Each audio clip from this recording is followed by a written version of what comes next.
Good afternoon from the Circus Sports of the Mid-Kentucky Downs studio. I'm Ross Johnston. In NFL news, the Los Angeles Rams are promoting pass game coordinator Nate Scheelhaase to their offensive coordinator position. Scheelhaase has been with the Rams since 2024. Also in some college football news, Pete Thamel of On3 reports that Indiana football coach Curt Cignetti has reached a new extension that will have him making $13.2 million per year, which is one of the top salaries in college football.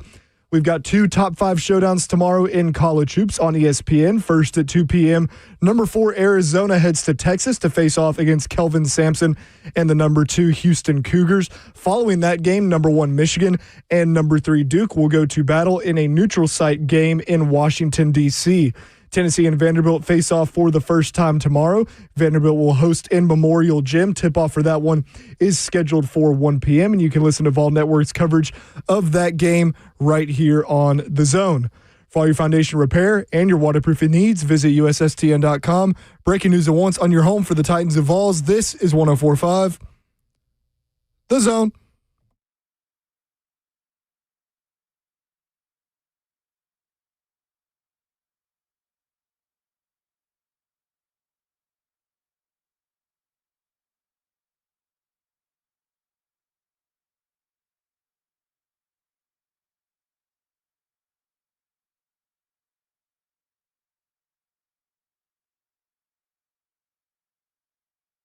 Welcome in. Cover 2 on 104.5. The Zone is powered by All Four Seasons Garage Doors. Happy to be here. I'm Lucas Panzica, filling in for Zach Lyons today, who's taking the day off.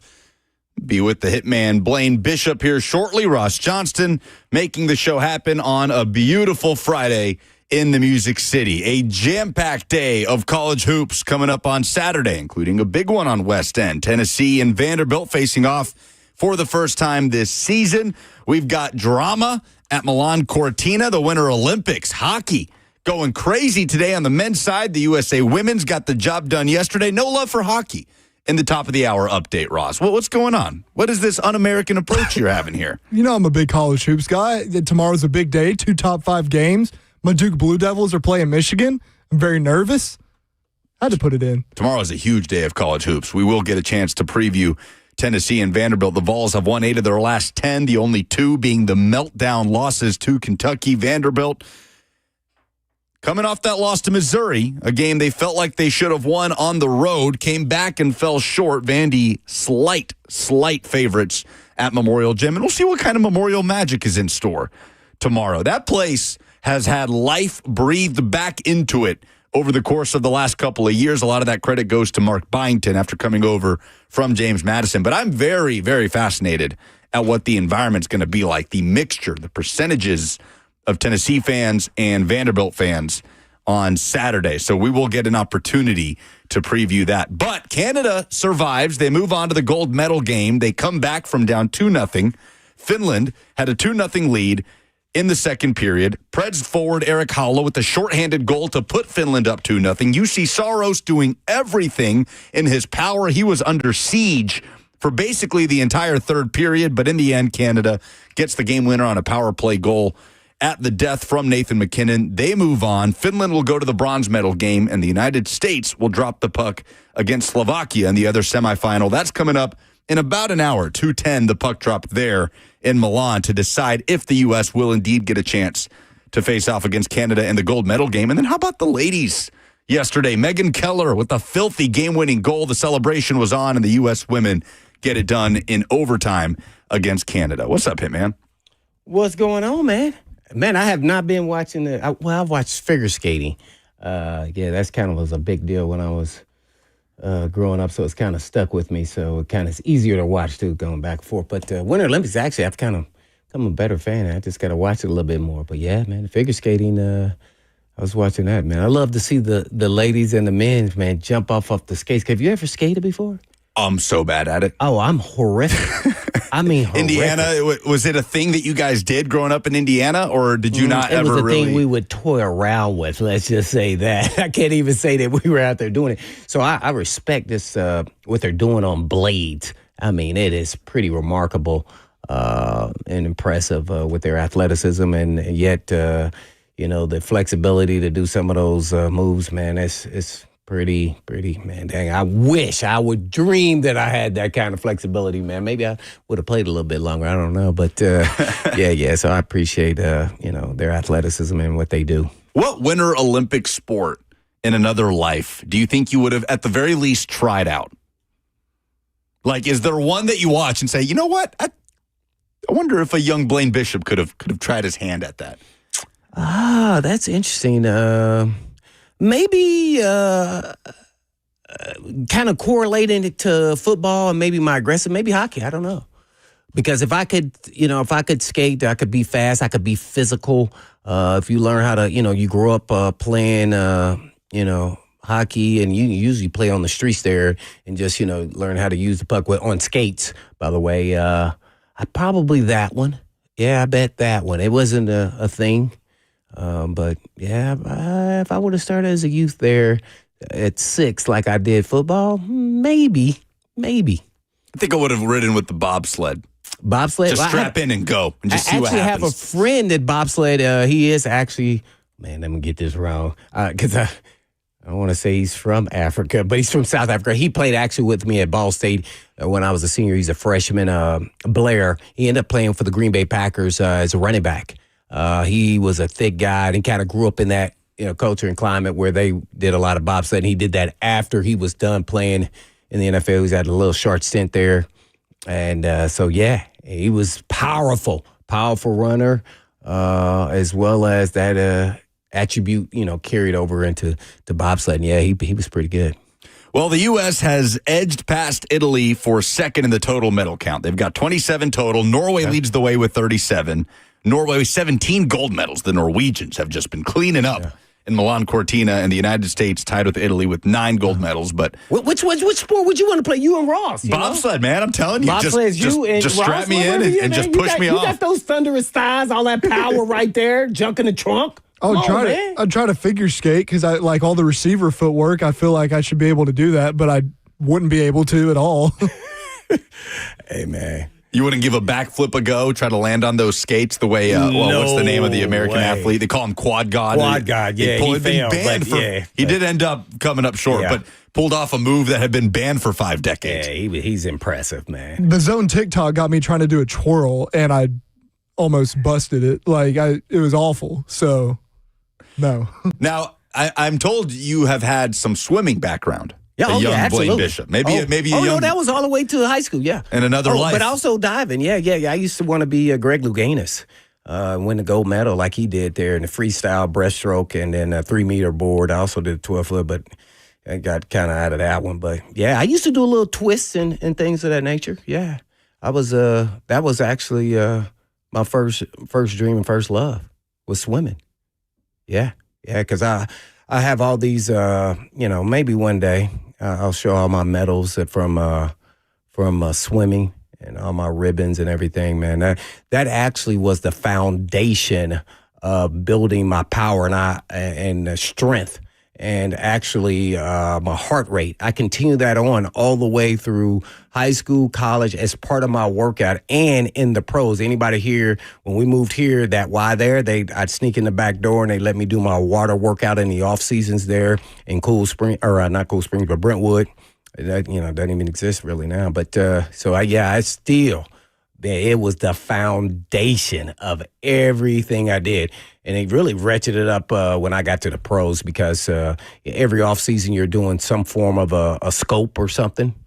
So to still work out, I'd go to the pool. Yeah, and it also was great for my heart rate. So I felt like I never got tired in a football game. Swimming was much harder. Yeah, I mean. Yeah, so it was pretty cool.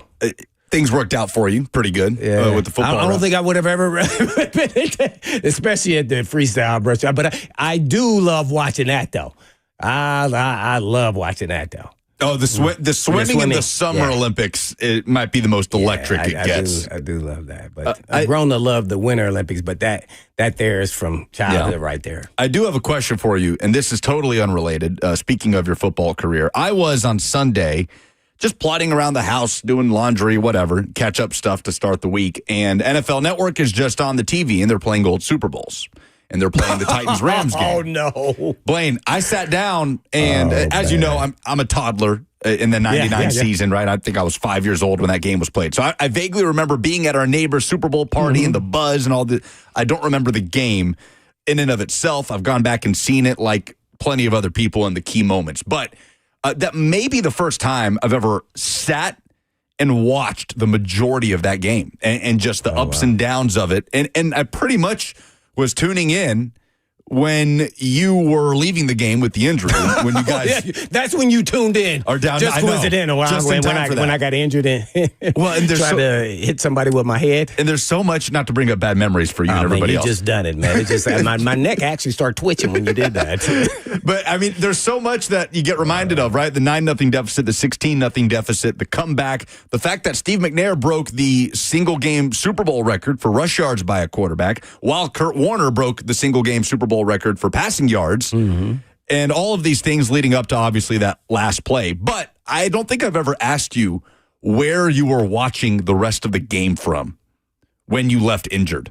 Were you were in the locker room? You thought I was watching the game? What were you doing after you left 9-0? Like what was going on for the majority of that game when you were out? Well, for those who don't know, naturally I knocked myself and hit somebody with my head. Well, they got hit into me, and so the timing of the hit just kind of correlated with me having my head down, and I got knocked out of the game. I'd never been knocked out of the game. The only time I've ever been knocked out of the game. So I strained my neck in multiple areas, so I thought I was going to come back in the game, to be honest. I kept saying I was going to come back in the game, and they were like, do you first of all know where you're at? And I laughed, and I said, absolutely, I'm at the Super Bowl. And I said, I'm coming back in this game. And they said, you're absolutely not coming back in this game. And I said, yes, I am. So they said, no, because we're about to strap your neck down to the stretcher, and you're not moving. And so we're not going to let you move for protective measures, for sure. But so when they took me in, I'm in they had to cut my helmet off. So they unscrewed the face mask, and then they cut the helmet off, trying to be mobile there. And then I'm listening to the game while I'm in the MRI machine. They have it on a radio in there. They are listening to it. So all I'm hearing is the game. Like the national radio call. Right. Yeah. So that's where I was. So I didn't visually see the game there and how it ended. And so once that was all over, naturally I'm walking now, and then I walk across the field because you had to go the other way to get on the bus. Like everybody's waiting on me for the bus. And actually after a loss like that, and just seeing all the graffiti and everything else on the field and everything. So not really seeing it too. I see, the highlights. Not only highlights of me get injured, but also the highlights of how the game actually finished live, seeing it on TV. I only heard it. So that last play you heard on the radio? Yes. So what's going through your mind? How are you reacting to that play, knowing that Dyson has caught it and he's stretching the football out? Like, how are you in real time processing that last play, which is one of the most I couldn't iconic, visually see it. So plays naturally, me thinking that I'm a coach with as a player, so I was like, oh man, I know we're going to white check. That's kind of what I was thinking on that last play. And then seeing it visually, they kind of used him as the setup and Dyson which was really smart, by the way, behind Les Steckel. And so I thought, even when you went back and watched it, did you feel like you were going to see a different result? Like you felt like even though you knew the result, 100%. You felt like, man, the momentum was going that way that, we were going to score. And just to see it live and him coming up short, and he was, he was a good yard short, great effort there. But, you just never know. And, all I kept thinking about was Bruce Matthews has played a long time. That was his first Super Bowl ever. And he come up short. You just don't know when you're going to get back. And so it was very heart-wrenching. And, I'm in a neck brace the next 3 months. So I pretty much didn't participate in the parade downtown or anything like that. But I thought we were going to come back. Not only I thought the team was better, but I came back probably rejuvenated, feeling like I wanted to, be the best I could ever be. And I felt like I really eclipsed that there in 2000.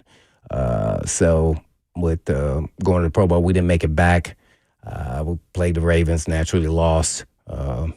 Anybody looks at that, they talk about all these box safeties that he was talking about. I heard you guys talking about my man there from Ohio State. Caleb Downs. Mr. Downs, and saying he's a box safety. Well, I wanted to show because the scheme and the system was set up as a box safety, but I did much more than that. So I told Greg Williams I want to go into this game against the Ravens. I want to cover Shannon Sharp the entire game. When they split him out, we're going to check out of it. I am going to go guard him. I didn't want our linebackers to guard him. I didn't, because the previous games, we kind of just run our scheme and a system, and sometimes they be out there on an island, and they're not real comfortable out there. And so I proved that when we did one-on-one, and so I got pissed. He got one catch for 40, or, he ended up running for 40 yards. That was his biggest gain, that we were playing zone. So I was thoroughly pissed, and every time they called that play again, I changed it. Yeah. In game. This is the type of player I was. So people, always want to categorize players and understand who they are and what they do and what they bring to the table. You could talk about Caleb Downs and what he is and isn't. But if you go back and watch Alabama, I think he played back deep a lot. See, so they need to go back and watch the film. So the people who are saying that he's just a box safety, they need to go look up the real film. And I saw him live at Alabama. I was at a game and saw him live. And I actually know him. And this guy can pretty much play anywhere you want to play. I mean, he's a true safety. He can play in the slot. He can play in the box. He can play in the middle of the field, be, the sideline to sideline guy. That's what he did. He can return punts. I saw him return a punt for a touchdown at Alabama live. So, and then you say, okay, and he played at 2 big-time universities and still was the best player on the field.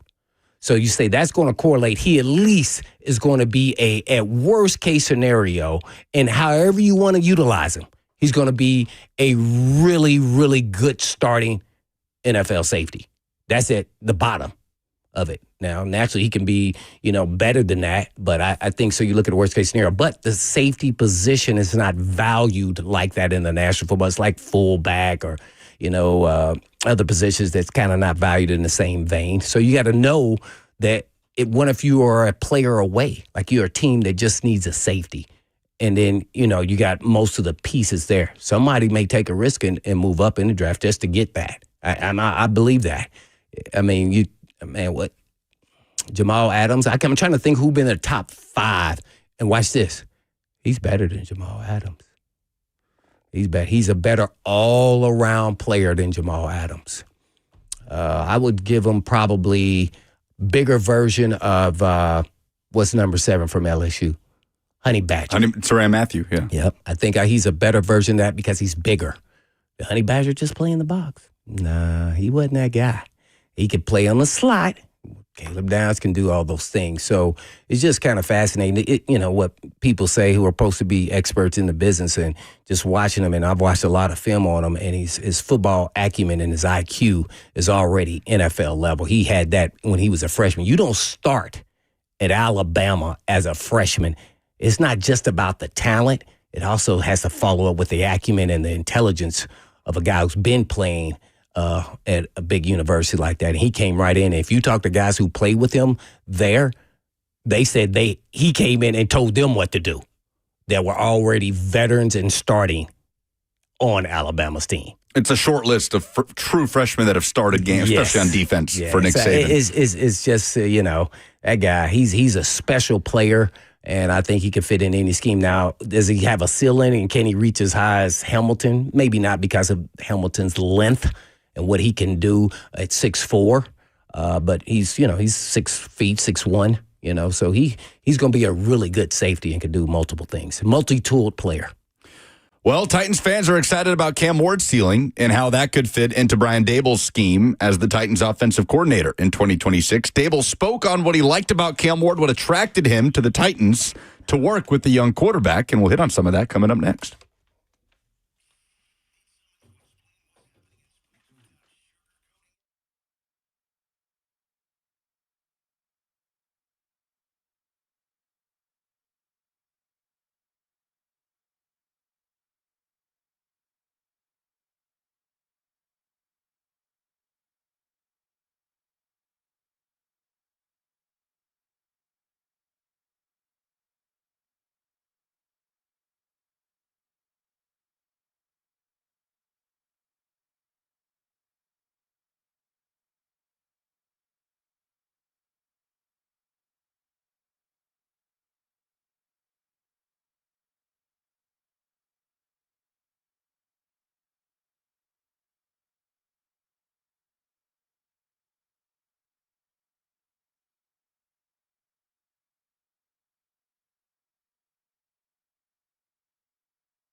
So the NFL head coaching carousel is long over. The coordinator carousel has just wrapped up. The finishing touches have been placed on it as the LA Rams have elevated Nate Scheelhaas to offensive coordinator under Sean McVay. He was in the mix for a few head coaching gigs, ends up being promoted. Welcome back. This is Cover 2, presented by All Four Seasons Garage Doors. Lucas Panzica filling in for Zach Lyons. Always happy to be here with the hitman, Ross Johnston, making the show happen. Brian Daboll obviously was introduced as the Titans offensive coordinator earlier this week as part of this coordinator carousel that has honestly been insane in the NFL, Blaine. We could talk about the 10 head coaching openings, a third of the league. That's unusual in and of itself. 21 teams that changed their offensive play caller going into 2026. Yeah, I think that's what's underrated. You hit it nail on the head right there is not only the 10 coaches changed places, but guess what? How many guys left from already where the head coach didn't leave, but they left as coordinators, DCs, position coaches. There was a lot of transition. And I'm going to tell you this, it's not that easy, especially for a player to adapt to a new coach, a position coach, let alone a new play caller. So there's a comfort level, there's a trust level that has to be developed over a short window of time when you get to now, interact with your coaches. So, man, that's a tough pill there. I probably changed position coaches 4 times. And in 10 years?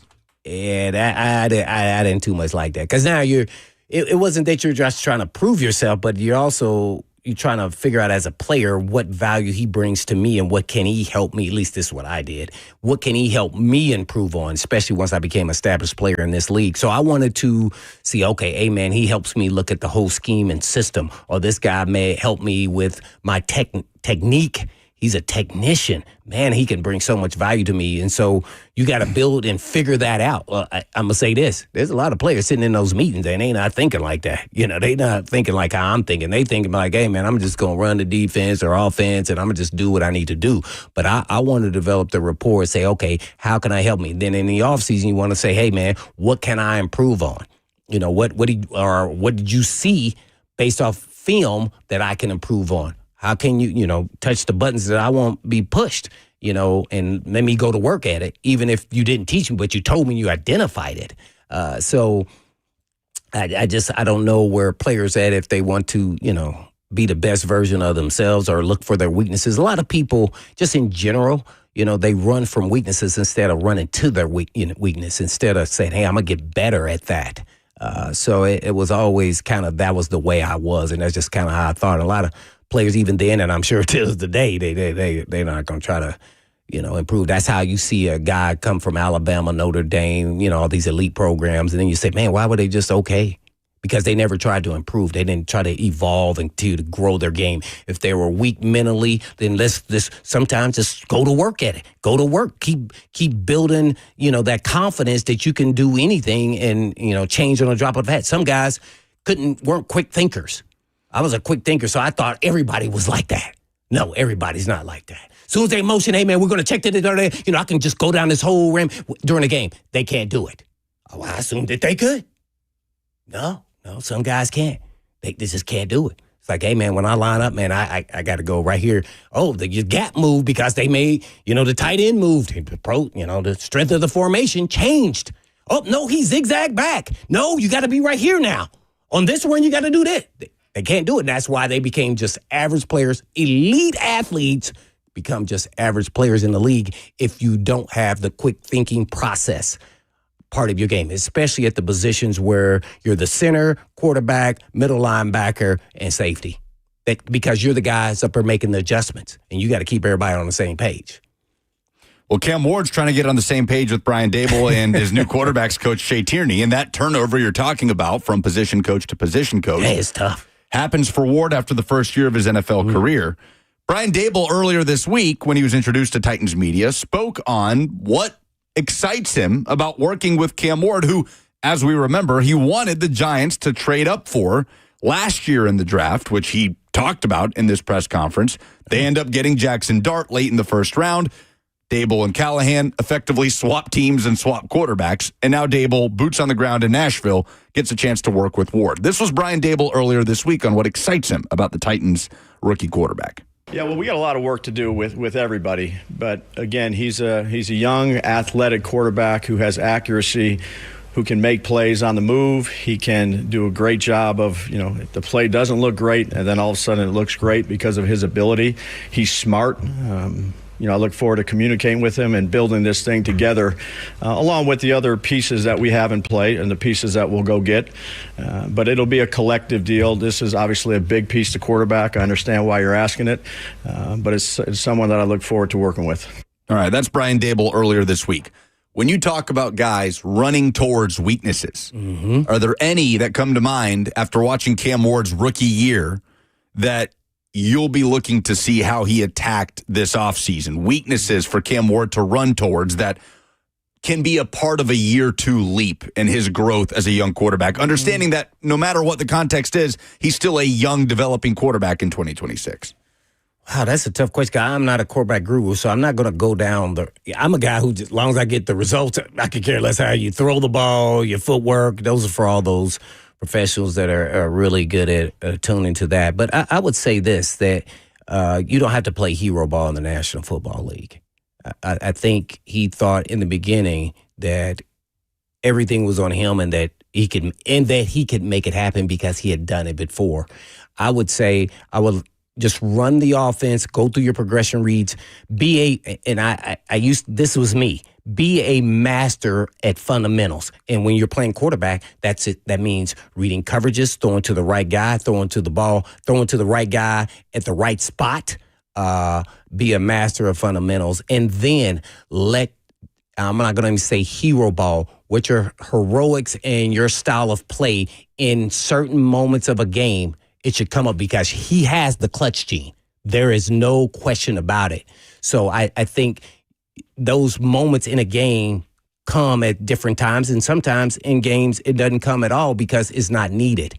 So think of yourself as a piece to the puzzle and a point guard, and then when you need to step up, rise when you have to do that, whether that's in a fourth quarter in a game that they need that winning game drive or that perfect throw. That's what I would probably tell him. He has all the tools. He has the clutch gene, and that's where it all starts. And he's a smart quarterback. And there were some times in games where he got fooled because of what they probably showed him in tape and film, and then they did something total opposite of that. So he now gets to see how teams were approaching him as time went on. So when he goes back in film, he's going to be like, man, I should have done this. If he's a competitor like I think he is. You can't get to the level and as well as he's played throughout his career, even in college, without being that way. And, you're having constructive criticism, and it's just never like, okay, I got it. So I just like to see that second year bump. And I'm wondering if he's going to have that with a new coach. Sometimes it may take a little longer just because of that. Not to say it's stunning his development, but to where he's comfortable and it's second nature to him. That's when athletes start excelling. When they become second nature and they're not thinking. And that's where he was trying to get to. And you can see when the running game got better and we didn't just throw the ball all the time, then he got the results we wanted and probably could play even better. It takes, it's a team sport. I think the NFL has emphasized quarterbacks so much. I think people think you have to have incredible quarterback. You have to have a consistent quarterback. Guess what? What do you think? Do you think Sam Darnold is better than Ryan Tannehill? Great question. See, and that's what makes me say, foundationally, obviously, people are going to say yes because he won a Super Bowl. But if he had the same pieces, could he have done the same thing? And so that's where it's a team sport, and it's not always on the quarterback. They got to get the pieces to the puzzle, and then he has to elevate the team when needed. Not from beginning to end. That the league is too good. Players are too good. Yeah, I think there's so many. Caleb Williams feels like such a good example of this year two leap. And he's an interesting case because Caleb does so much of the eye-popping stuff. The touchdown in the playoff loss to the Rams. Incredible. I'd never seen something like that. Peak right? Just unbelievable. What are we even watching? Cam Moore can do that, right? Right. Those sort of moments. But the thing is, too, Blaine, Caleb Williams, as good as he was, and he so clearly is an ascending star quarterback in this league, but so many times where base level things just don't happen with Caleb Williams, where he's missing open receivers and missing routine throws, but he's making up for it with moments like that. So it's going to be... Is that something foundationally fundamental in how he's throwing the football? Is that his feet not connected to his arm?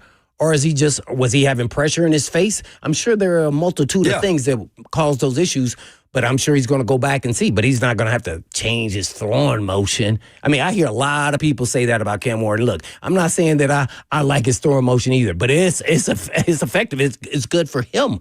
Like, everybody kind of throws differently. You could say that about Mahomes when he first got in the league. He was throwing like he was throwing a baseball. I'm like, man, I've never seen somebody throw a football like it's a baseball. I'm like, that's impressive in itself. Football is a lot heavier than a baseball.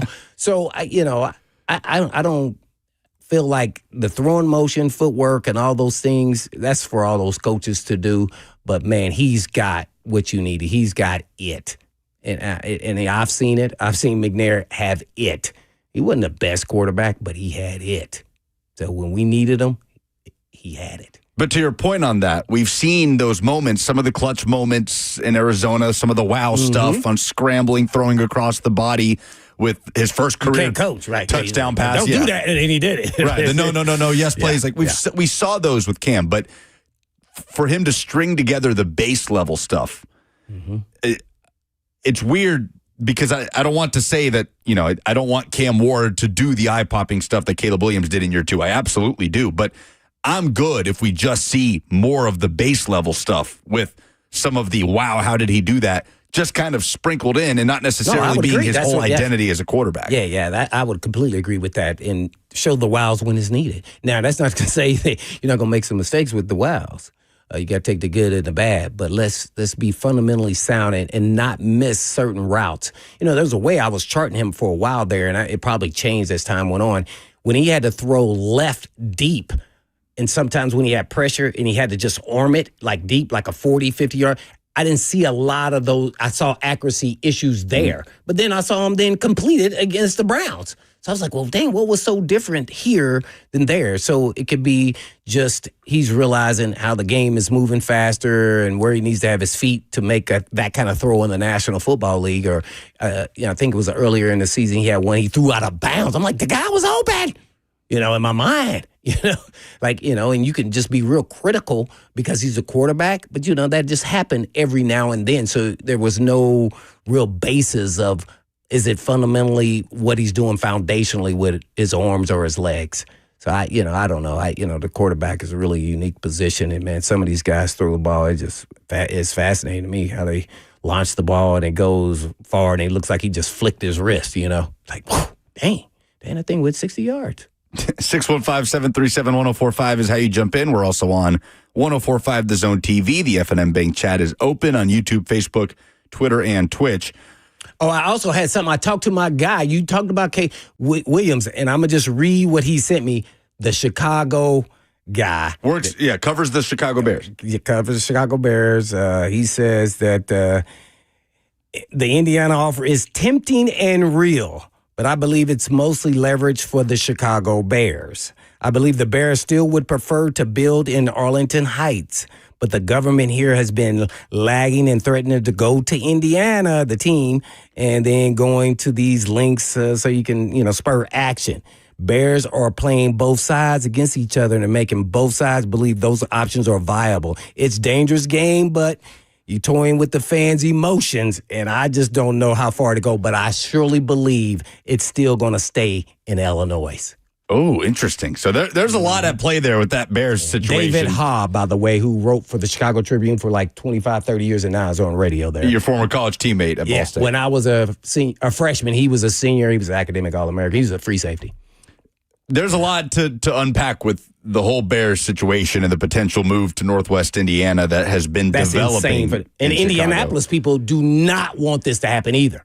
Interesting. Or Indiana. Interesting. Let's get to that top of the hour. Let's get more. Yeah. There's a lot more meat on that bone to get to the idea of the Chicago Bears moving to Indiana and all the dynamics politically that are at play behind that situation. They're above me. There is, though, this sort of, it's funny, the preemptive concern about Brian Daboll leaving after year one. And, Brian and Robert Saleh having to address that in his press conference. And it's been a huge topic of discussion here. How would you define a successful season for Brian Daboll as the Titans offensive coordinator in 2026 to the tune of him getting that head coaching opportunity? But in regard to what? Like, that's the part that, coaching is a tough deal because I don't think you have any pre-existing, like, we got to do this as far as numbers. I think you want to find out what makes Cam Ward tick personally as a player. I think that's the job of all the coaches of, this coaching all the players. Then find out what are his real strengths and what is his real weaknesses. And then how does that get implemented into what I like to do? And then how can I evolve it around what he likes to do and his strengths? And then sometimes maybe we do some things off of that. If you look at the stats, I mean, Daboll, he's run the football a lot too. Can you just get what you need out of him in spurts and consistency? That's what you're looking for in a second-year quarterback. Can he be consistent? So I think that's where I would start as a coach. And then I don't put any parameters of, that's for all the fans and everybody else, us on radio to project. But I'm never going to be that way. I just can't, because those can be good and those can be bad. And then you kind of, as a coach, you start cornering yourself if you're going to tell the media this, because guess what? Now you're going to be held to that standard. See, you've now boxed yourself in. So that's how I would answer it. And I think we now have three coaches, and I kind of think that's what he was thinking when he was talking, because, you can't, you don't want to put any boundaries on expectations because they could be higher than that. So even as a player, I just think that's how you got to approach coaching. To me, you just got to let your teaching go to work, because that's what coaches are.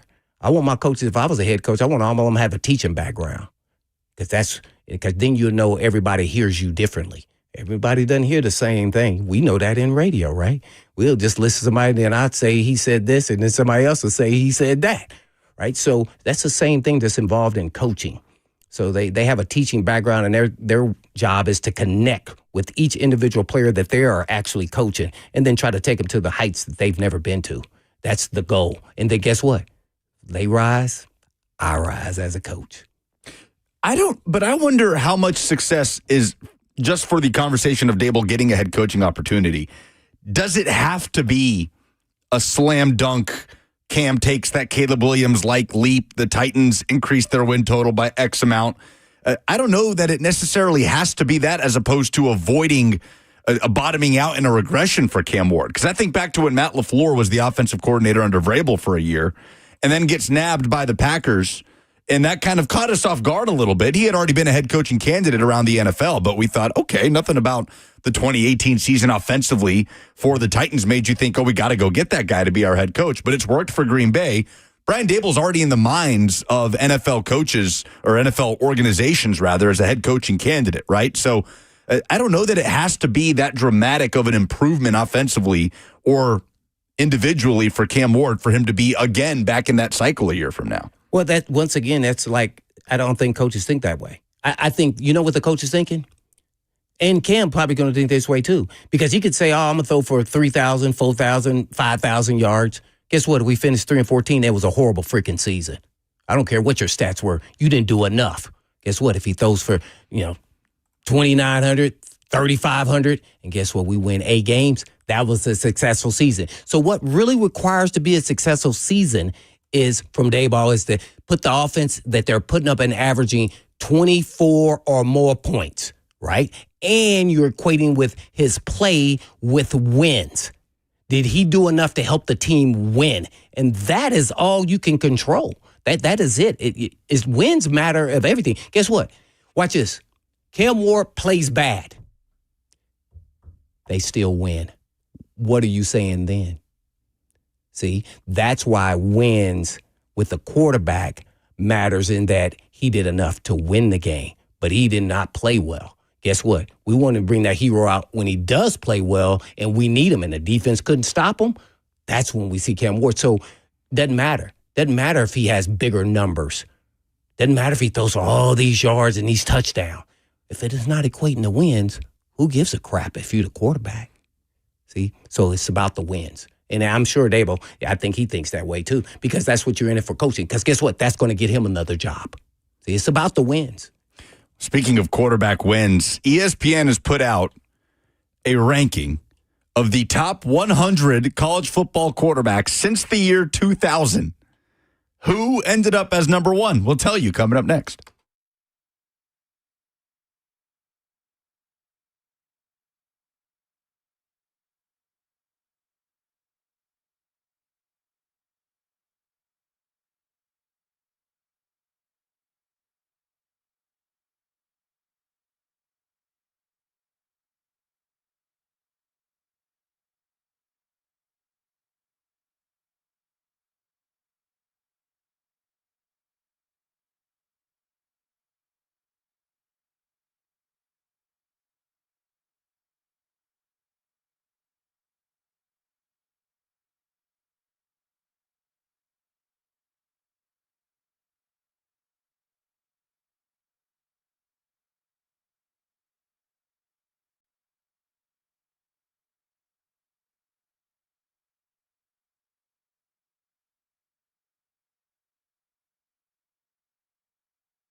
It is list season. It happens so quickly.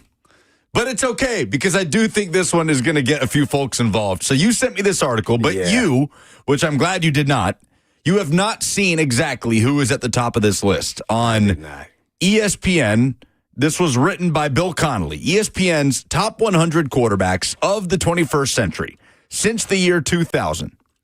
And we're going to scroll all the way down. And I was just saying, what's the top 10 from 2000s in college football that, man, you became a fan of and because of their play? This is a crazy undertaking for Bill Connolly to go through 26 years of college football, 25, I guess, after a quarter century of college football. All right. Who would you, if you were putting this list together, put at number one for the best college football quarterback of the 21st century? Well, I'm a visual. So I saw all the guys that they had listed there, and I'm assuming those guys were the top 10. You know, they had from RG3, Johnny Manziel, Baker Mayfield, Cam Newton, who else was on there? Lamar Jackson. Who else was on there? Man, it was a slew of guys. And I actually became fans of all these guys watching because they were so fascinating in their athletic ability. And I was like, what would make me, break down why I would be, saying who was number one? And I just couldn't come up with it. So in my mind, I said Tim Tebow, Joe Burrow, which I'm a big fan of. And, it went all the way back to Jameis Winston as well as VY and Marcus Mariota. So I was like, oh, my gosh. I love Marcus Mariota with Oregon. And I was like, oh, man, their jerseys and all the different things that they had. Joe Burrow was just, I loved his whole story and then how he just elevated LSU once he transferred from Ohio State there with Jefferson and Chase. I was like, oh, man. I said, how would I determine that I'm making my decision? And guys can call in, ladies, tell us 737-1045, the zone. Who would you have on this list? And I just named a lot of them, but who would be your number one guy? And I'm going to tell you my guy, and I'm going to tell you why I made this decision. And it was because I said, what school did I become a fan of and I had no affiliation to this team, this university? And I go, man, who was that? Watching Johnny Manziel, he was like playing video game in college. It was unbelievable what he was doing. I said, Joe Burrow, I loved him. I thought he was going to be the next big thing in the NFL. But it all came down Cam Newton because of his massive nature and how he just put Auburn back on the map and what he did with the Heisman and then winning a national championship. I think, because I was cheering for him because he was doing some incredible things. I was just like, man, I don't know how people tackling this guy, let alone he was throwing the football. So, and he kind of, you believe that there was nothing that he couldn't do and that he elevated their team. So it was Cam Newton for me because I started cheering for Auburn for no reason, out of nowhere. It was, I cheered for all of the guys, but I started cheering for Auburn to win the national championship throughout the season. Like, this team is going to be really good. Because of him, just him. And so he was the guy, I would say. Maybe I should probably dig a little deeper on, why maybe some of the other guys. You could talk about Tim Tebow and what he did for Florida at that time. And, man, the list goes on. But it's a tough decision. Who would you guys have picked on, let's say, the top 10 list as your number one guy, and why? Cam Newton. You were Cam Newton? 100%. Oh, 1,000%. No. Really? Yeah. Why? I've never seen Cam Newton basically dragged that Auburn roster that had no business competing for a conference championship, around him too, much less a national championship. He dragged that roster kicking and screaming to the national championship, where you look at across the board NFL impact from that roster, Blaine. It's virtually zilch. Is it? Nick Fairley was the star defensive lineman of that Auburn team, first-round draft pick. He was sort of the anchor on defense, flamed out in the NFL. Michael Dyer, the freshman running back, was a 5-star prospect. Extreme talent. In that game, that was the game where Michael Dyer got tackled and then stayed up and kept running. Everybody else stopped, and he kept running against Oregon. In that national championship. Oh, that was that. He flamed out with off-field issues, just plagued him. He transferred 3 or 4 times, never made it from there. What did he do against Alabama? Cam Newton. Oh, the Cam back. That's when it was over. Yeah. It was that he was the guy. Bama fans slaughtering trees because of it. I mean, I completely agree. The team on your back phrase mantra was personified by Cam Newton. It was unbelievable to watch. Now, and he did it consistently throughout. Now all those guys all are in that same vein, but I just thought he did it to one notch higher with less, as you are mentioning. I mean, wow. But it's not who Bill Connolly has as number one. Who does he have as number one? He's got Cam at 2.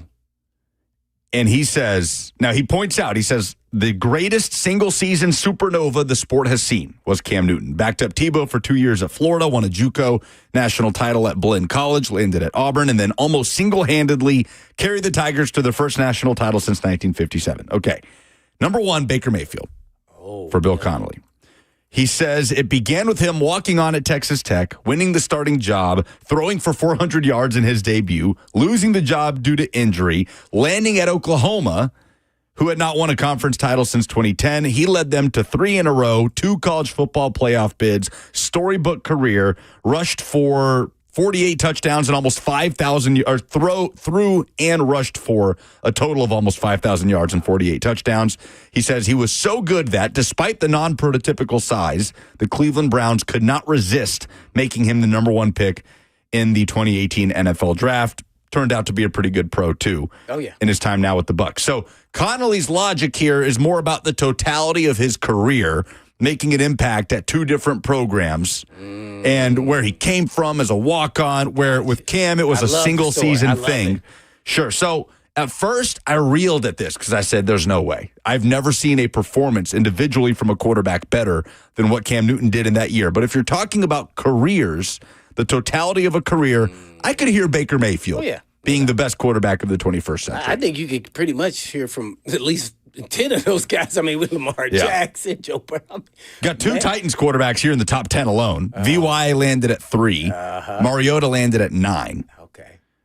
With RG3 rounding out the top 10 right at 10. Burrow 5. Where was Winston? Ooh. Jameis Winston. I'm still scrolling. Johnny Manziel, 13. Fernando Mendoza, 14. Jameis Winston, 17. Seemed like Johnny Manziel should have been higher. Man. Diego Pavia. That's what I was just about to go. So where do you put him? Is he even on the list? 36. Oh. That's pretty good. Top 40. Imagine telling Vanderbilt fans when he transferred from New Mexico State, this guy's going to end up in the top 40 on a list of the best college football quarterbacks of the 21st century. Give me 20 to 30. Who are those guys? So 20 is Jaden Daniels, 21 Bryce Young, 22 CJ Stroud, 23 Tua. Then to me, he should be ahead of those guys. Who? Diego. Because of where he came from. He wasn't highly recruited. Where he started, where did he go? New Mexico? New Mexico State. Yeah. Oh, man. Come on, man. I mean, Bryce Young, all those guys were highly recruited, 5-star guys. The expectations were they're supposed to be good. This guy came out of nowhere. He should be higher. Who should be the highest-ranked Tennessee quarterback on this list? Pavia at 36 is the highest-ranked from the state of Tennessee, between Tennessee and Vanderbilt. Who should be the highest-ranked Tennessee quarterback? 21st century. So we're going back to Jimmy Clausen, Casey Clausen, and Joshua Dobbs. Oh, man, I don't know. Maybe Dobbs? He wasn't highly recruited, was he? Hendon Hooker. Barely cracks the top 100 at 92. Okay. 92. Yeah, he did perform. He was the transfer from Virginia Tech, right? Yep. Yeah. When you talk about transformative, the way Pavia was for Vanderbilt, that was Hooker for Tennessee. Yeah. So, interesting stuff. We're in the offseason. He's ACL, and then, that whole story. Yeah, where's he at now? I saw he got cut. Where's he at? Oh, man. Is he in somebody's? He may be a free agent. Jets? Oh, he's a Jet. Thank you, Ross. Jets. Yeah. He in the Jets. Wow. That's right. He's a New York Jet. So, not great.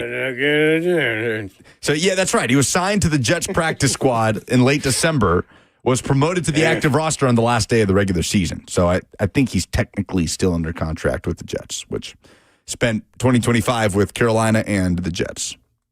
So, off-season stuff. It's the off-season when we're talking about. When you get Ross, where were you on this? I mean, who did you Did we mention any guy that you kind of resonate with as the quarterback that like, oh my God, I became a fan of him and no way I should have. It was just because he was such a great talent. Oh, everybody around my age was Johnny Football all day. Johnny Manziel, yep, no doubt. I thought he should have been higher there, too. Higher than 13. I think I agree. I mean, he was cultural impact. TV. Oh, my. I felt like I was watching a video game. Yeah. It was no way around it. I said, well, that's not going to work in the NFL. You better slow this. You better stay in the pocket now. You know. Yeah, here's what. But for college, it was fantastic. There was nothing about the measurables, it was just pure talent. Just this totally intangible thing. It. Oh, man. I think, because I have to put my bias, for as far as NFL, but for college, I think Johnny Manziel is my number 2. He is my number 2. Zach, you got something back there? Anybody? You the youngest of the crew. I would go with Vince Young as number 1. He was. Yeah. Big impact, no doubt. He came in at number 3 on this list. So, an impossible task taken on by Bill Connolly of ESPN. Speaking of, there is drama happening in Illinois. The Chicago Bears are pushing for a new stadium and for it to be in the state of Indiana. And we'll talk about the latest on that and some developments that the Hitman just might have coming up next.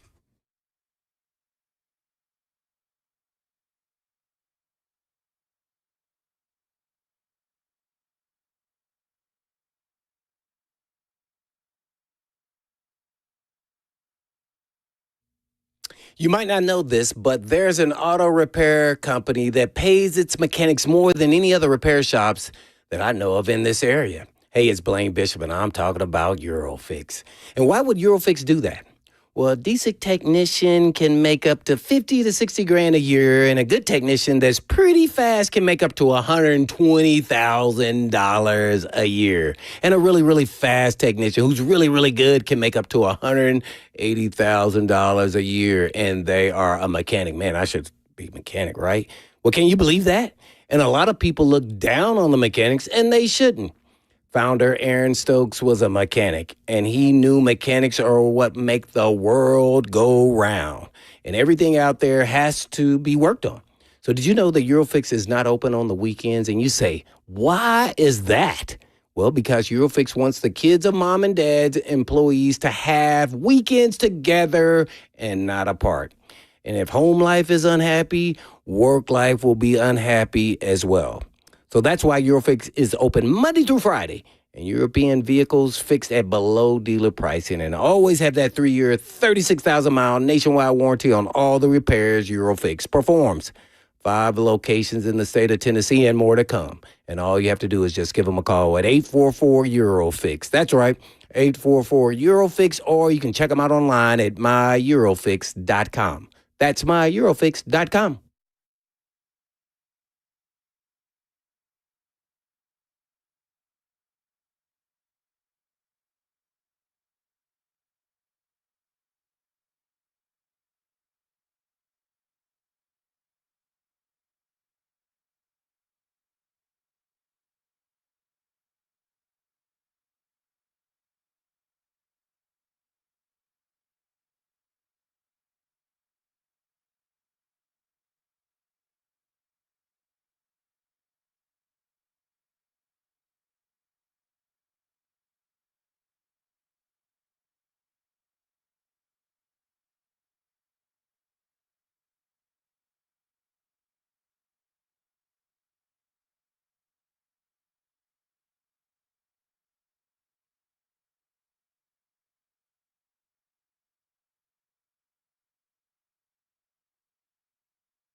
Good afternoon from the Circus Sports of the Mid Kentucky Downs studio. I'm Ross Johnston. In NFL news, the Los Angeles Rams are promoting pass game coordinator Nate Scheelhaase to their offensive coordinator position. Scheelhaase has been with the Rams since 2004.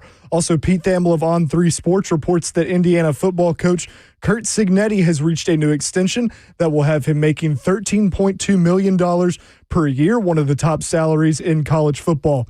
We've got 2 top 5 showdowns tomorrow in college hoops on ESPN. First at 2 p.m., number 4 Arizona heads to Texas to face off against number 2 Houston. Following that game, number 1 Michigan and number 3 Duke will go to battle in a neutral site game in Washington, D.C. Tennessee and Vanderbilt face off for the first time tomorrow. Vanderbilt will host in Memorial Gym with tip-off scheduled for 1 p.m. And you can listen to Vol Network's coverage of the game right here on The Zone. For all your foundation repair, waterproofing needs, visit USSTN.com. Breaking news at once on your home for the Titans of Vols. This is 104.5 The Zone.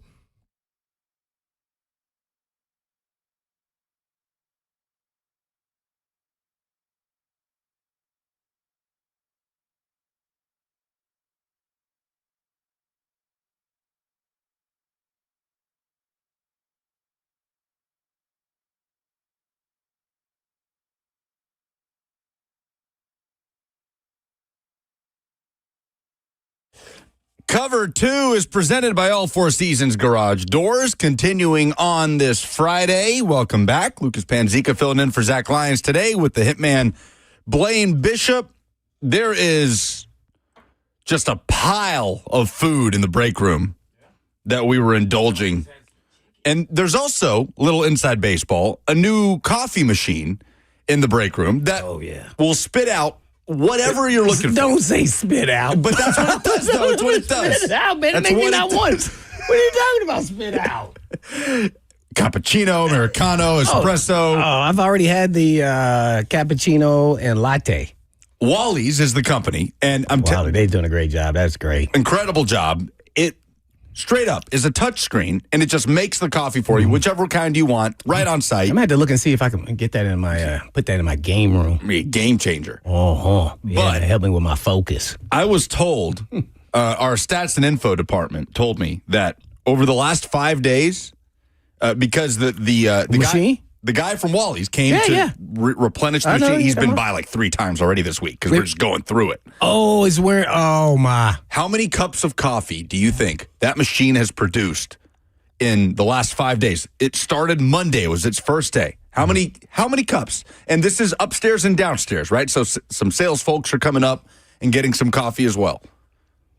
I couldn't even imagine. I have no idea. I know I've contributed just 5. Okay. so I have no. If you already know the answer. Yeah. Oh man! In 5 days, I'm gonna say 200. 438. Oh wow! I was gonna say 5, but I said that's got to be. That's both. That's upstairs and down, right? It's available to anyone in the building, yes. There's only don't they have one downstairs? No. Not to my knowledge. I think that's the only one. Oh. I'm pretty sure that's the only I one. thought they did. Oh, we got something over downstairs. That's over 86 cups of coffee per day being produced by it. That thing is working overtime. So that's working. Well, that in means radio. it was well worth the investment. No doubt. 615-737-1045. If it comes up missing, you know I got it.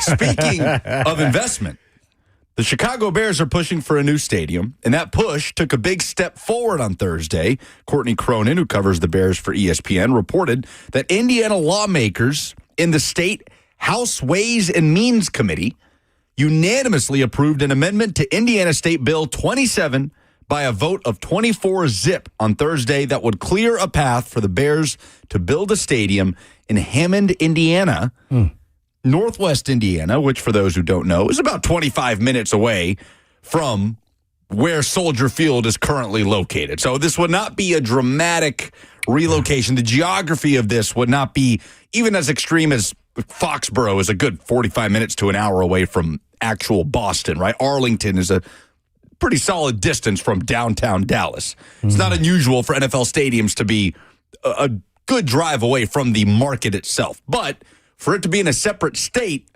I don't know how Bears fans... That's where it is the difference. Oh, I think the Bears fans are upset. The Indiana Bears? How does that sound? No, the Indiana fans are upset too as well. They don't want any parts of this.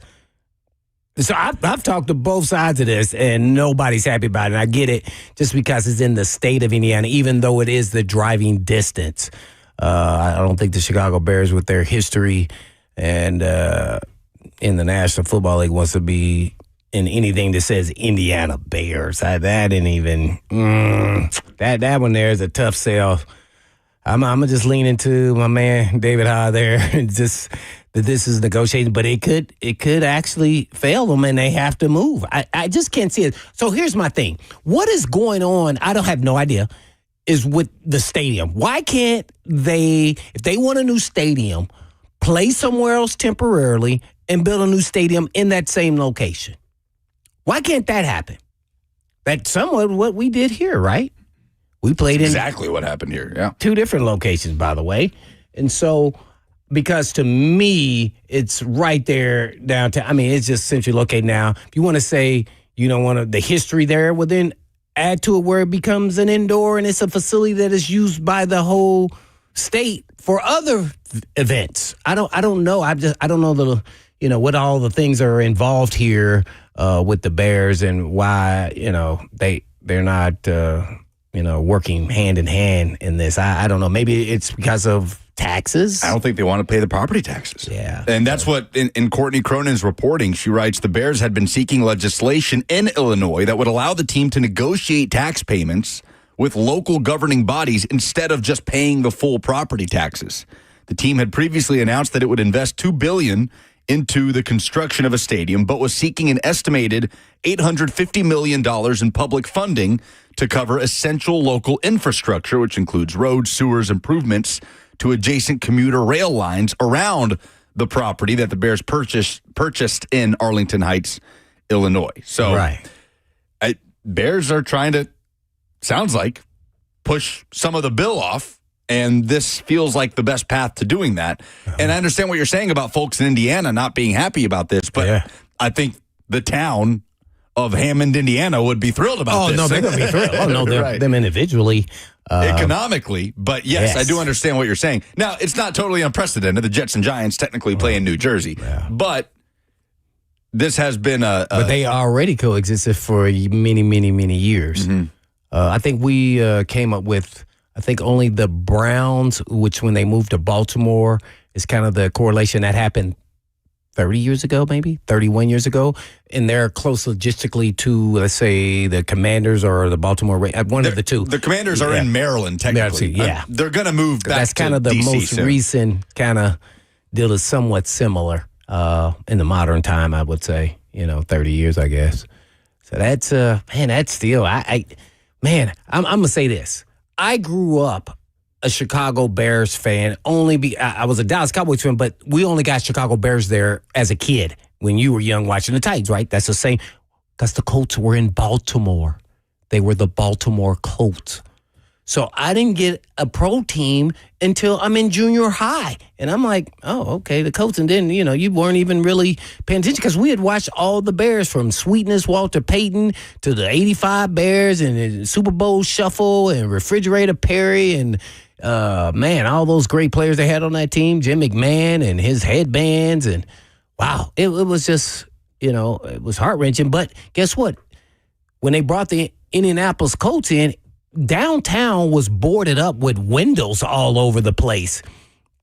It made Indianapolis downtown thriving, and it grew and it changed it to what it is today. I mean, it would have never been what it is today. So I get what it could happen. That's why I think it should just stay in Chicago and they just kind of work around. I get people don't want to pay the taxes and all that. I wonder how that's comparable. You're a lot smarter than me to what they did here with Tennessee. I know the tax laws are not the same, but they did raise with hotel taxes. Motel tax, baby. Let the tourists pay for it. Yeah. So maybe you can be a little more creative. I just can't imagine Chicago, an iconic brand like that in the National Football League, moving, regardless if it's on the others. I mean, out of Chicago or out of Illinois. I mean, it's on the other side of Indiana borderline? Yeah. Man, maybe they're going to change where the border is or something. I don't know, man. Just get a little indentation. Oh, man, that just doesn't even sound. And this is a big market, Chicago. Man, Oof, yeah. 615-737-1045. Soldier Field. Oh, man, that was like Definitely a dream when I got to play on that field. It was like, oh, man, I remember growing up watching this Soldier Field. Oh, Iconic, no question. And man, it's just like Green Bay or all those, man, golly, I can't believe they're talking about making it the Indiana Bears? What? They certainly wouldn't change the name. They'd still be the Chicago Bears, but it would be a tough pill to swallow, I think, for Bears fans. Because Soldier Field, to your point, iconic, historic, aesthetically, right there on the lake and in the love park. how it looks. And the skyline right over it. But to me, that's kind of where it ends because Soldier Field has been in need of upgrades for a long time. I think it's a situation they've gotten where some. I just don't know if they think it's not a good location because they can't grow around it. You know how everything is, Yeah, I mean, I love the location logistically. aesthetically, but I like where it looks. logistically, Right. it's an issue. The egress is a disaster Is because it? half the stadium is bumping up against the lake, right? So Man, it's a was, mess. Man, it was so cold. Oh my, maybe one of the coldest games I played In Chicago, Oh man, it was horrific. wind whipping. It's a different kind of cold. That wind. I wouldn't do well. One of the many just stay reasons inside why. and stay inside with the food, man. Yeah, exactly. You're a foodie. Philly Mike is up next talking about the Bear situation. What's up, Mike? All right, guys. How you doing, man? Great. Hey, here's some old school history. Blaine, you had mentioned why don't the Bears move again? But way back in '02, Donovan McNabb and the Eagles played the Bears in a playoff game. They won. Eagles won that game, and that was the last game that the Bears played. They went to University of Illinois, played for 2 years, and then what they did, they scooped out the inside of the Soldier Field, left the columns, and they retrofitted and put a new, what you see today. They put in the new seats Heaters and suites stuff, yeah. and all of that. So I don't think they'll do that again. But I think I agree with your teammate that they're just doing this to get the Illinois folks to get off their butts to give them a deal for the suburbs.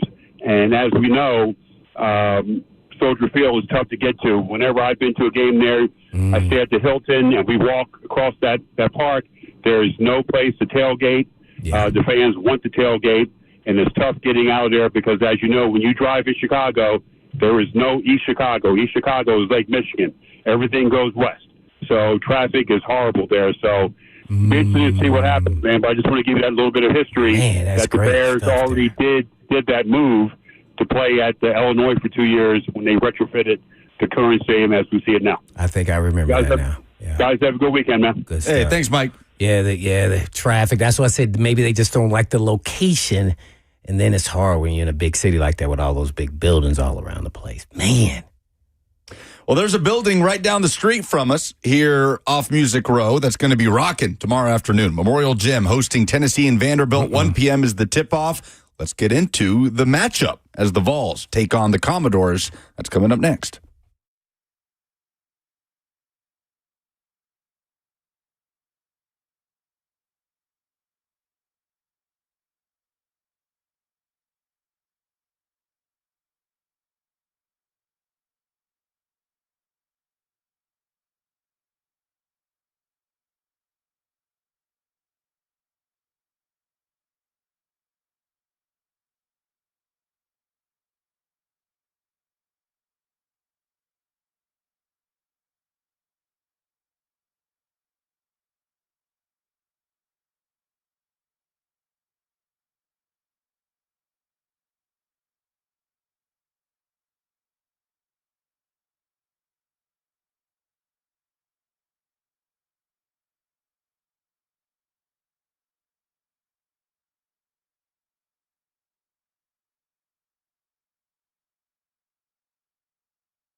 Welcome back to the show, fueled or powered by All Four Seasons Garage Doors. Good job. Good. Could be fueled by All pivot. Four That was a Seasons double Garage move. You Doors. did the sluggo right I know. there. I almost went muscle memory in a different direction. That's good, though. Filling in for Zach Lyons, I'm Lucas Panzica, along with the hitman Blaine Bishop. Happy to be here as it is a loaded day of college hoops tomorrow. Ooh. Just a jam-packed Saturday. Top 5 matchups.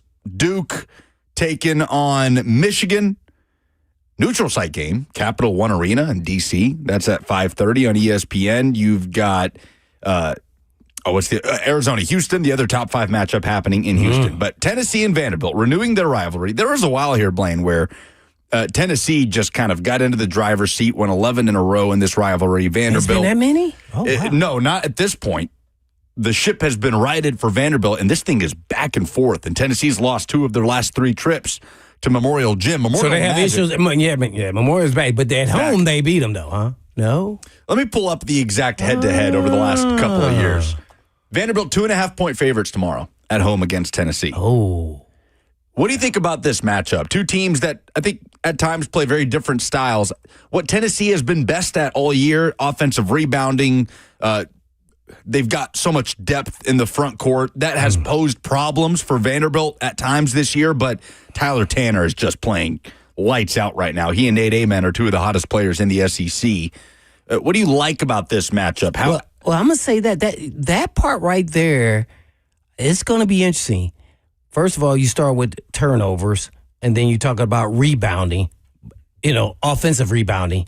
But who for Vanderbilt matches up with Nate Amen? Because those guys are going to be like 6'7"-ish. And I think that's where they have the advantage. Yeah, Devin McLaughlin, 6'7", probably going to be on Amen. So he's going to have a big game. I think how well he plays would dictate if Tennessee wins this game. Because Amen. Nate Amen, yeah. And so that's kind of where I view it. Naturally always the turnovers and rebounding and all those things. But as far as just matchups, I think they equalize Gillespie, Tanner. So those, but it's in Memorial. And I said this yesterday. I don't know if you heard me there. I think Vandy has the edge, but it's going to be close. And if Nate Amen, if he plays like he's been playing, I think then it's a no-brainer. Tennessee wins. I think he's the gauntlet, really the X factor that determines if they win this game because of how he matches up. I saw him shooting threes. I saw him do mid-range. I saw him take it off the dribble. I was just like, oh, man. And he's showing strength around the basket. That's what was missing early on. The guy has all the skills. He's probably a more all-around polished player, not just a pure scorer than Kevin Durant was. I would compare just kind of Barnes and the connection to Durant, that he's more of an all-around player where, Durant was just like, I'm a scorer. And, he would just put up 30 every night in college. It was just, he was unstoppable as far as that. But as an all-around player, and I think it's going to benefit him when he gets to the next level because he handles the ball more. He knows how to distribute. I saw him make a drop pass when he got doubled on a spin move and dropped it right to somebody. I was like, oh, man, he's top 10 already. In the top 10 they draft, they're going to lose the guy. He'll be the highest drafted player of the Barnes era at Tennessee. Oh, really? For sure, yeah. Can they be Connect right now at 14? Okay, yeah, I think for sure. So I think he's the X factor. I think so goes him, then Tennessee probably will win if he plays really well. It's 20 and 10 or something like that. Yeah, he's just coming off a 29-point performance against Oklahoma. That's when you start seeing him around the basket, and then when he got bumped, usually it kind of knocks him off kilter. Now he's showing strength, and I'm like, he has arrived. But they're both kind of ranked now. If they start projecting for the bracketology and all this stuff, they're both at 5. So it's a lot at stake here in this game, and we haven't even started the SEC tournament. Like, how soon? That's in a couple, 2 or 3 weeks. Last day of the SEC regular season is March 7th. 5 weeks, right? Okay. Yeah. So it's coming up. SEC tournament begins here in 3 weeks, I believe. So first of 2 matchups between Tennessee and Vandy. They've split the last 8, 4-4. Ooh, but is there any home court advantage or looking through that? Vandy's won 2 of the last 3 at home against Tennessee. Commodores are 5-2 in SEC play at home this season. The one big blemish there is the loss to Oklahoma. I was there live at that the week. Oh, you were in attendance at that game. Yeah, I was. They played horrific from beginning to end. I mean, then even after halftime, I was like, oh, man, Vanderbilt's going to make a run, and they didn't. And then all of a sudden, like 8 minutes, then they start hitting the run. I was like, oh, my God. Which is what happened on Wednesday against Missouri. Missouri. They barely lost to Missouri by 1 point, right. And they almost he threw it up there, almost hit that three-pointer from almost half court. I was like, oh, my gosh. And he thought it was going in. And you know what they said? He practiced his shot just messing around all the time. So he thought it was going in. You watched him. They thought it was going in. That thing was halfway down. Did you see the zoomed-in still of that thing? Man. Unbelievable finish. That would have been an unbelievable shot to make it to win a game, man. But they've come up short. So we'll see how that in a rivalry game. It's always kind of interesting in rivalry games, man. Things it never goes as planned. You just never know. It's a tough one to call. I know you're a big UT guy, but man, why do you think that Vanderbilt is favored, even though it's 2? Feels like a home court advantage thing to me. Off the surface, I would say better team as far as talent is Tennessee, right? So, I would say they're playing better, too. Right now they are. Tennessee's won 8 of 10. The 2 losses are the 2 meltdowns against Kentucky, where you had a 17-point lead in one, a 14-point lead in another. And if not for those 2, which those are pretty big ifs, but you'd be on a 10-game win streak right now. But you're not.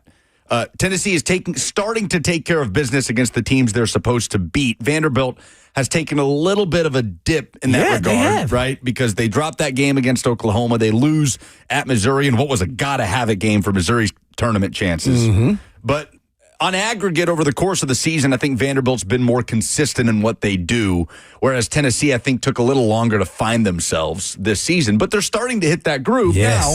Go on the road in an electric environment against a rival and do it against a fellow tournament team. Wow. Tennessee has kind of hit this stretch of SEC play where they're playing LSU and Oklahoma and Mississippi State and taking care of business. But they've also had lulls in these games, and they've struggled to put together complete 40-minute performances. And Vanderbilt will have an opportunity to make a run in this game. When you bring up the score or the point spread, rather, to me, that's a home field advantage thing. What do you think the percentage will be? Tennessee Vanderbilt fans. Oh, wow. Because Vandy fans have been showing out this season. Vols fans will be there. I think it'll be a contentious environment. I don't know. You would know better than me, man. Go 60-40, Vandy. 60-40? Yeah, 65 maybe. Okay, I could give you, 65. They're going to try to get in there. They're going to pay for that ticket.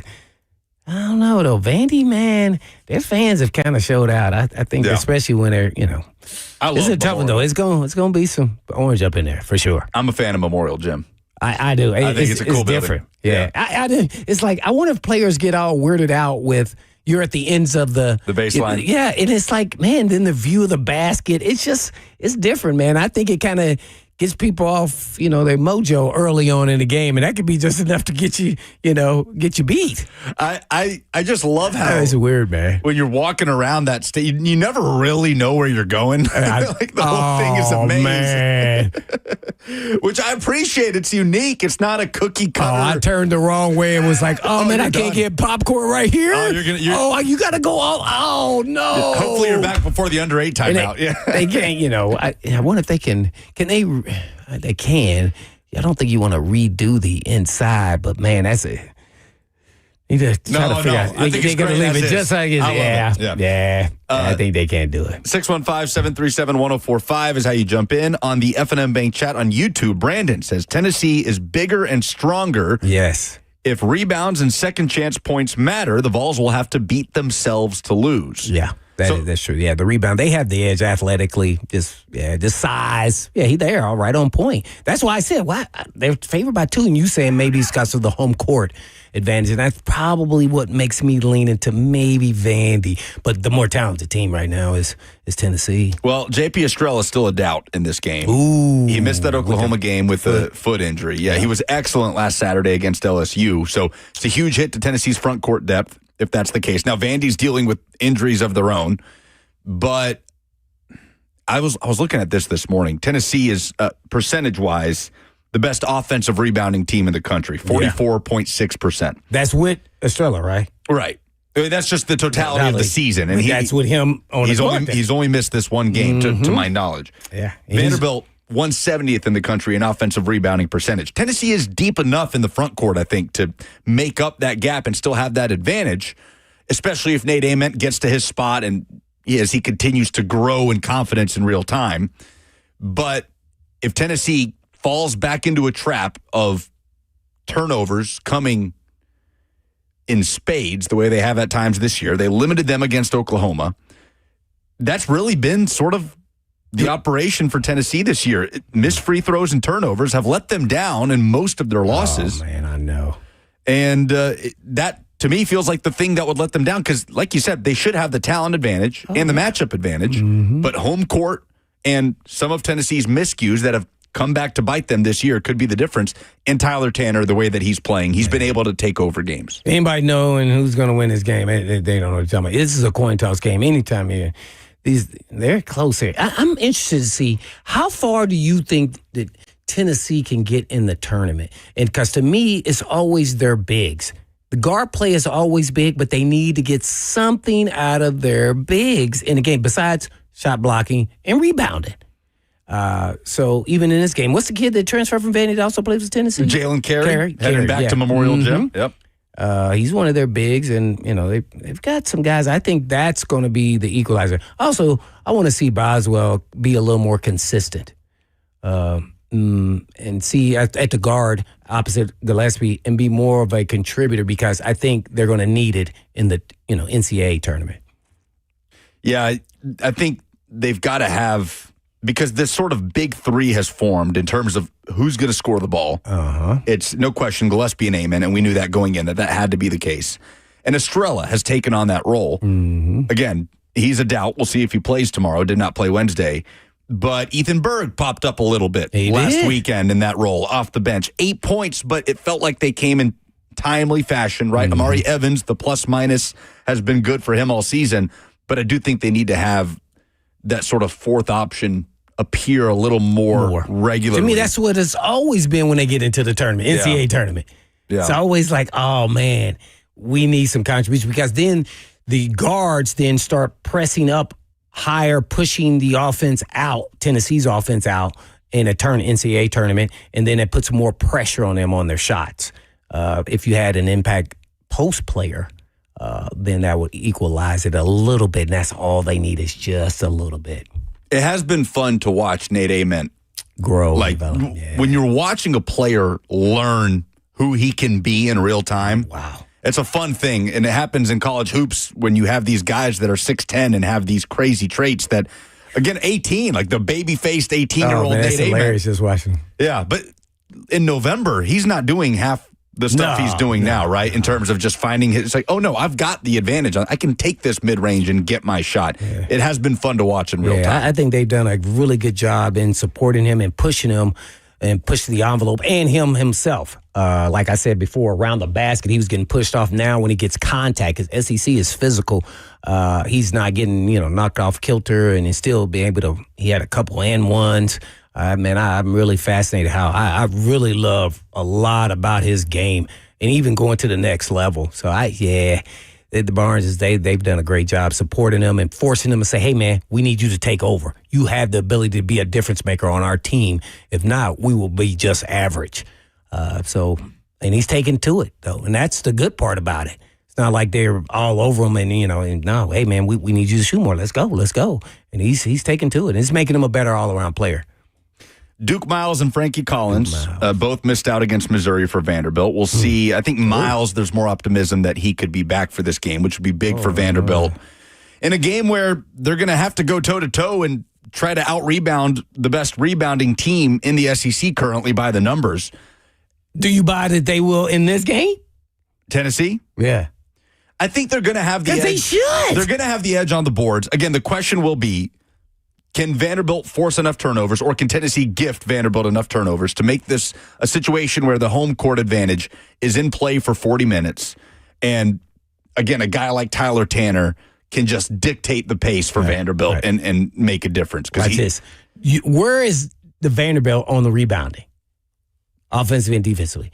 Because when that's a weakness compared to the team you're playing, they are focusing all about rebounding with their bigs. So bigs rebounding is about positioning, blocking out, putting a body on a body. And does that then hence make it an equalizing game there from Vanderbilt's perspective? So Tennessee is actually second in the SEC in rebounds per game at 43. Florida number 1. Vanderbilt is 12th in the league, averaging 36.4 boards per game. Tennessee, 15.8 offensive rebounds per game, second in the SEC. Vanderbilt, 10.7, bottom 3 in the SEC. Defensive rebounding advantages Tennessee by a margin of about 2 rebounds per game. So on paper, the Vols have the edge. Again, Estrella's absence, potential absence, could be a factor here. But yeah, I'm with you. I don't see how this isn't a down to the wire type of situation. Then we're going to see them face off again on March 7th. I was thinking about going early this week, but I think I'd rather watch it because this is going to be a game. You going? I'm not going. I'm heading up to Indy tomorrow morning. Yeah. Right. I know the usuals, but off the air, I might get some recs from some of maybe the hidden gems in Indianapolis. Okay. If you could help me out on that. But Jalen Carey, you bring up Jalen Carey. First ever men's basketball transfer between Tennessee and Vanderbilt. What? So the first one. First one. Came over from James Madison, where he played for Mark Byington, to Vanderbilt, played a year at Vanderbilt, transfers to Tennessee. Dang. I could see this being kind of a, 10-10 sort of performance for he got Jalen that big Carey. body too. Yeah. Ooh, he kind of built like from the old school. Man, hey man. He's going to hear from Vandy fans in this game. You think he's got an NBA shot? Jalen Carey? Yeah. Oh, great question. What do you think? I don't know. I don't know either. The reason why I say this is because I think I'd bring him in as a free agent for the Titans defensive end or tight end or something. Man, the guy's a good athlete. His body doesn't look like an NBA player. Like there are some like him, especially in the old school. But he's not a high flyer, get off the ground. He's a fundamental, good athlete, not elite level athlete. So I don't know, man. I don't know if he even. I think his dad played college football. Correct me if I'm wrong. I'm gonna have to look that up. But I think he did. We have breaking news. Speaking of Tennessee athletics, there's breaking Tennessee football news. And what is it?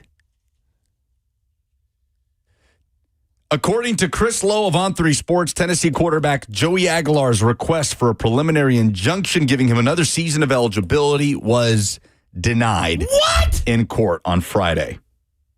Please explain this to me, what was different between him and Diego. And maybe I'm missing a boat. I didn't follow this closely, I know, as you. Judge Chris Haggerty has ruled against it, and let's get into it coming up next. What?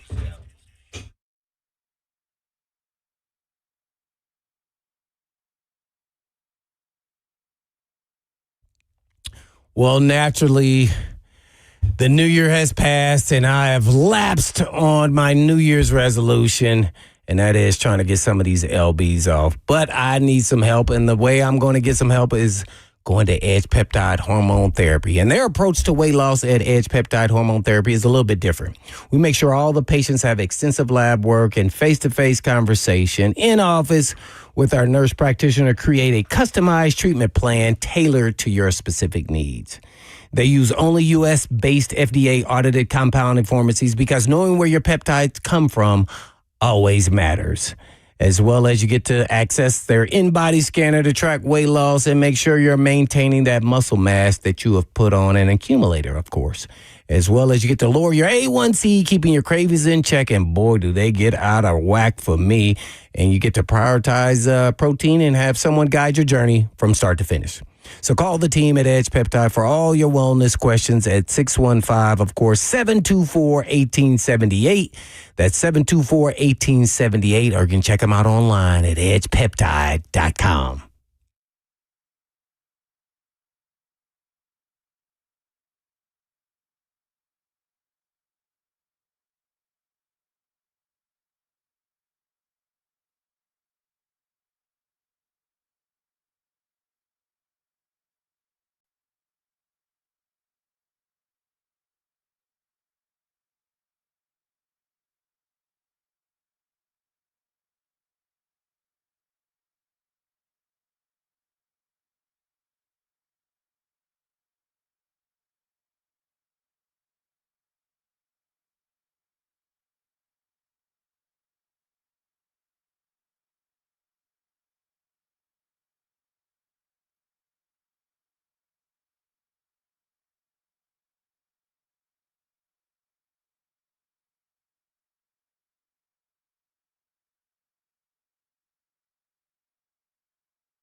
No going home for Joey Aguilar in 2026. No home court advantage for Joey Aguilar as he has been denied a preliminary injunction by Judge Chris Haggerty in Knox County. He effectively ends his college football career, barring a very unlikely and quick appeal and reversal.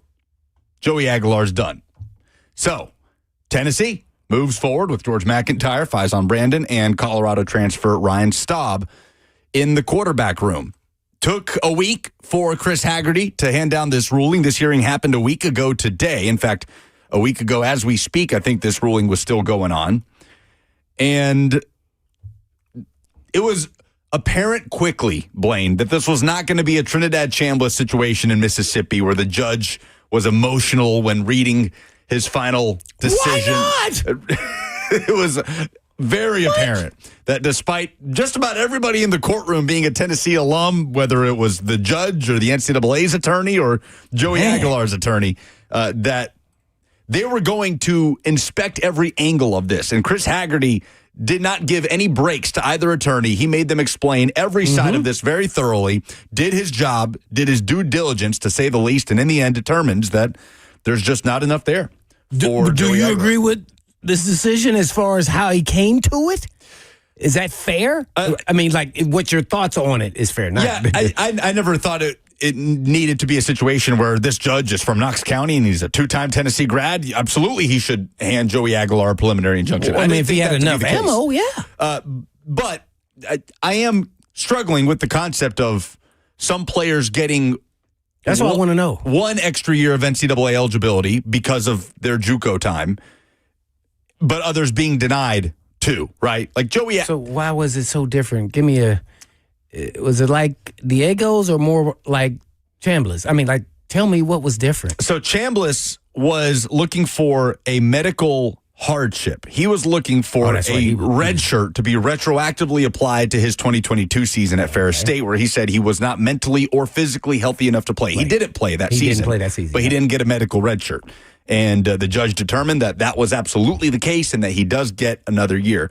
Joey was simply arguing that he, despite having played at this point 7 years of football post-high school, has only played 3 years of NCAA football. His argument was JUCO years should not count towards NCAA eligibility. And if that's the case, then I should get a fourth year of NCAA eligibility, which is pretty much what... How many years did he go to JUCO? I'm lost on that. Did he go 1 year or 2 years? And then how much did he play? Let me see how exactly. So he showed up at City College of San Francisco. He was there in the 2019 and 2020 season. He then went to Diablo Valley in California and was there in 2021 and 2022. He was in JUCO, at the JUCO level for 4 years. But how much did he play? Now, one of those was a COVID year. So you just go ahead and knock that off, right? Everybody got an extra year of eligibility. If you were in college during COVID, it didn't count towards your eligibility. He redshirted as a true freshman in 2019, so you knock that year off. So, in non-COVID and non-redshirt years, he played 2. He has 2, right? At the college football level, he's got 3. 2 years at App State, 1 year at Tennessee. But we saw this with Diego Pavia, who got an extra year to play at Vanderbilt because of this same argument, right? The JUCO time shouldn't count. If you're a player at the JUCO level, you're not considered an NCAA athlete. So why should it count towards your NCAA eligibility? So that's where I have a hard time and this is... That's why I just thought he was going to win, not because of the judge and everything, his connections and all. I thought it was very similar to Diego, and I thought, hey, well, Diego won, he should win. That's that precedent. And that was here in Tennessee, right? It was in Knox County. Yeah. And writ large, consistency is a problem in college sports. It doesn't exist right now. But that's where I am. If some players are going to get one, then to me, either it does or it doesn't, right? Well, either your it's time in the same state. It wasn't like it was in another state and they viewed it differently. This was right here. Yeah, Knox County. Man, he better be careful. He's headed to the combine. I'm not talking about Joey. Oh, you're talking about Judge Haggerty? You better be careful, man. I don't... He's a season ticket holder. Oh, my. And so is the attorney for the NCAA that argued against Joey Aguilar. The whole situation was interesting. Wow. Very, very interesting. So Joey Aguilar will move on and test the NFL draft waters, or I guess he's not testing them, he's jumping in. One more question for you. So what was their argument that you think influenced the judge that it was different than Diego's? Even if they never said Diego's, what did you hear or see or read that made their case different than Diego's? Pavia's. Did you nothing? I'd have to let me pull up Diego Pavia's exact timeline on what the difference could also be in a lot of these cases, and is. Did Diego play 2 years in JUCO, or did he not play one of the 2 years he was there? He was at New Mexico Military Institute 2020 and 2021. So 2020, COVID year. 2021, he led them to the JUCO National Championship. And then he got 4 years at the FBS level at New Mexico State for 2, Vanderbilt for 2. And that's why. So he got that 2025 season at Vanderbilt because of that argument. Because he had played the 1 year at JUCO, that was a non-COVID year, and then 3 years of college, so theoretically 4, using up your eligibility, but he got that 5th because of this same sort of argument. So that's not the same as Aguilar? Different courtroom, different judge. And the thing that Chris Haggerty was so hung up on last Friday was market value. What he often pushed back on with Aguilar's attorney, Cam Norris, was what evidence do you have on the damages that Joey Aguilar would suffer by being ineligible this year? This is why I'm not in the court of law. How about his market value have to do with anything if he's eligible to play another season? I also struggle with that because that was part of the argument from Aguilar's side was, listen, he's going to miss out on a bunch of money, which I am with you. I'm saying, okay, that's all well and good. Right, I'm getting you throw it out there, but that's if not. the issue is about eligibility, then right. What does that have to, that's where I struggle. You said the judge was asking these questions? But that's the judge was posing that challenge to Aguilar's team is you need to show me evidence of his market value, which is impossible to do because none of this is public record, on the money he would miss out on, because that's part of the litigation, that Aguilar suing the NCAA saying you are trying to prevent me from making this money next year. It's all very convoluted. So, well, anybody can help us with this. I'm just asking questions, and I know you're just reading all the things that you have read about it. And I just thought it was, I'm not going to say shoo-in, but I thought he was going to win the case. Not because of all the connections. I just thought because it was comparable to the Diego Pavia's, and maybe somewhere down the road it was, I guess, a little bit different. I'm stunned. And so now him going to the combine makes sense because he'd get wrecked, right? If he didn't even show up. We got a caller who's going to help us with the case? We allegedly have a judge on the line. Oh, good. Please explain, because I don't know. So Judge Charles, and I say this very loosely because there's no way for Charles to prove to us his credentials, but court is in session here as Charles in Hendersonville joins us next. Hey, Charles. Yes, sir. No, I'm an attorney, not a judge. But okay.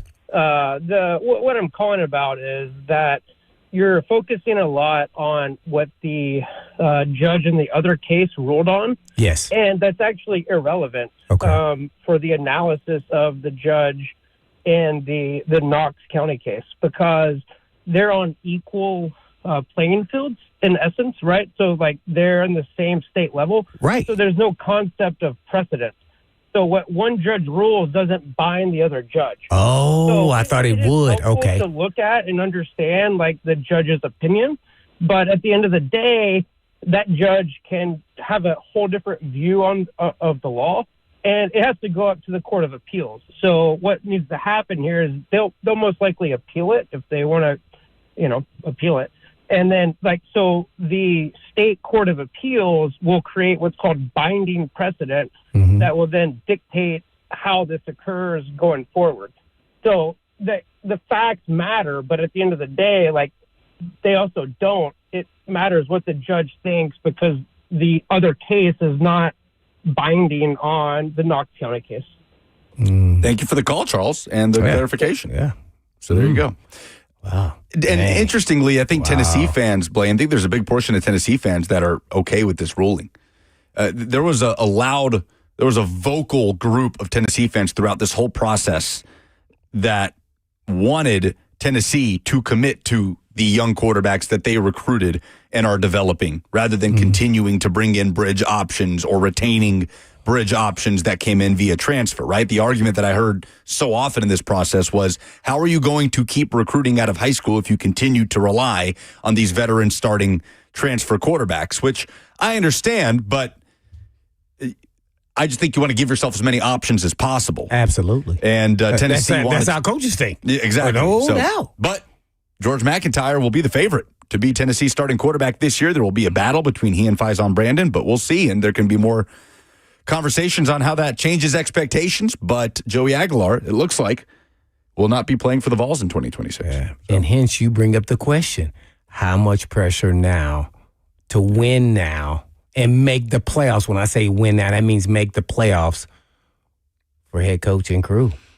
With an unproven quarterback. Right. So, I do think quickly before we get out, Blaine, that I want to hit on this because it's a very newsy day in Knoxville. There's a lot of heavy hearts in Knoxville and across the country with the amount of people that Wes Rucker impacted in his life. If you missed it, Wes Rucker, 43 years old, tragically and unexpectedly passed away yesterday. Longtime Tennessee beat writer in a car accident on I-40 in Knoxville. Worked for 247 Sports, was working for the Daily Beacon when he was a student at Tennessee, the student newspaper. Most recently was working for WBIR Channel 10. And if you were a Tennessee fan when Twitter really became prominent and you were looking for places to get your Tennessee news on this new app that you got, Wes Rucker is one of the first people you followed. One of the first. I know you was big into that thing, right? I mean, in high school, I was following all his stuff. My only interactions with Wes were the ones when he came on the station with you and with Mickey, and I know same goes for you. So just horrible news. Such an outpouring from so many people over the last few hours and since last night when most people learned. There is a GoFundMe out there that has been all over social media. You can find it. You can Google it to support Wes Rucker, his wife. He has a young son named Hank. He had a baby daughter on the way. There's already been $330,000 raised. So Tennessee fans have shown an outpouring, just a consummate pro, and nobody has anything but good things to say. Horrible news in Knoxville. No doubt. Tough way to end the show, but prayers to him and his family, man. Goodness. So, appreciate you guys having me as always. Always, man. But in the meantime, in between time, peace.